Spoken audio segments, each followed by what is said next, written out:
fellow professor. This is my final presentation on the communication accommodation theory.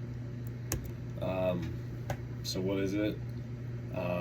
It was developed branching off of the speech accommodation theory in 1971. It was developed by Howard Giles, or Giles, I don't know how to pronounce his last name.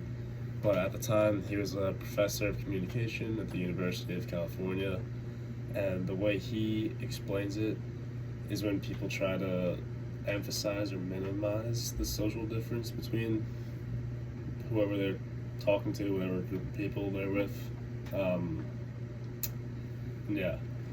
So by definition, the human accommodation theory is a concept that explores how individuals or groups adapt to their environments and social contexts in ways that foster coexistence, inclusion, and understanding.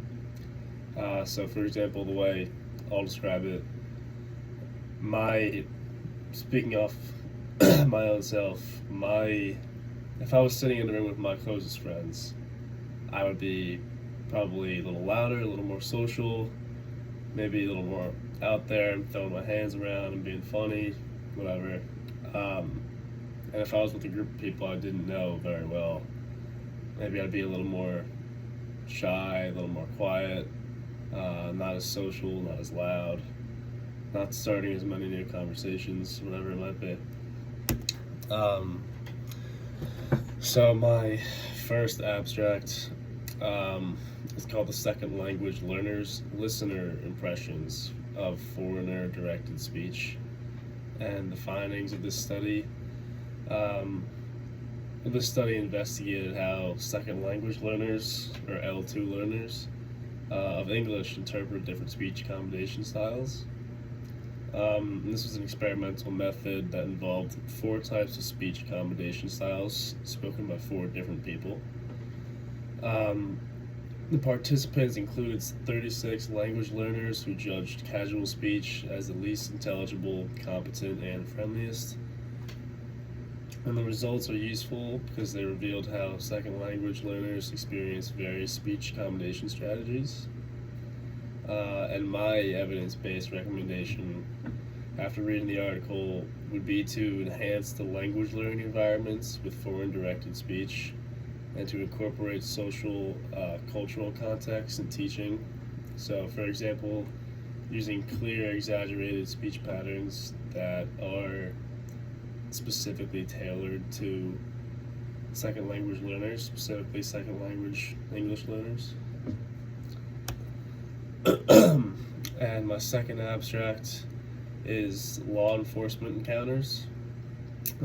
It's the effects of officer accommodations and crime severity on interpersonal attributions that are mediated by intergroup sensitivity.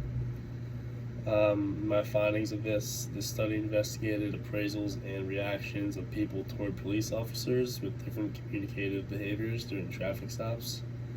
The study would show the cognitive evaluations and effective responses to communicating behaviors in police-civilian interactions, likely those from diverse backgrounds, although it didn't specify who exactly it was. And this study shows that more accommodating police officers tend to build trust and voluntary compliance among civilians, where non-accommodated behaviors may increase negative impressions of officers. And the results are significant as they suggest officers' communication styles affect the public attitudes and emotional reactions during these police encounters. And my evidence-based recommendation would be to apply or implement some sort of training school for new officers to undergo human communication issues or human communication skills and training. And I think that would be very beneficial because specifically again in terms of very diverse backgrounds and less fortunate places where the police and law enforcement are viewed as more of a threat than they are as protectors. I think this would be good for them to learn that they they come with a presence, and they can be seen as scary and intimidating, and they can be coached on how to properly stay calm and keep the civilians calm, and get their job done. And my last abstract is the role of nonverbal communication behaviors in clinic trial and research. This was developed in April 2017 by Susan E. Morgan, and the purpose of this study was to examine nonverbal communication behaviors of non-medical professionals recruiting participants for clinic trials and research studies.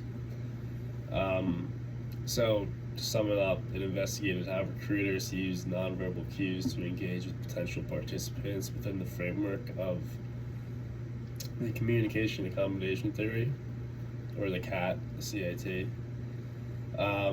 And the work showed that recruiters would change their expressions based off their potential recruiter, and including eye contact, smiling, hand movements, and voice modulations would all be part of the act, if you want to say, that they would use on their potential recruiter. And these results are relevant as nonverbal communication may play an important role in recruitment, particularly for non-medical staff who lack the authority or trust that medical professionals are accustomed to.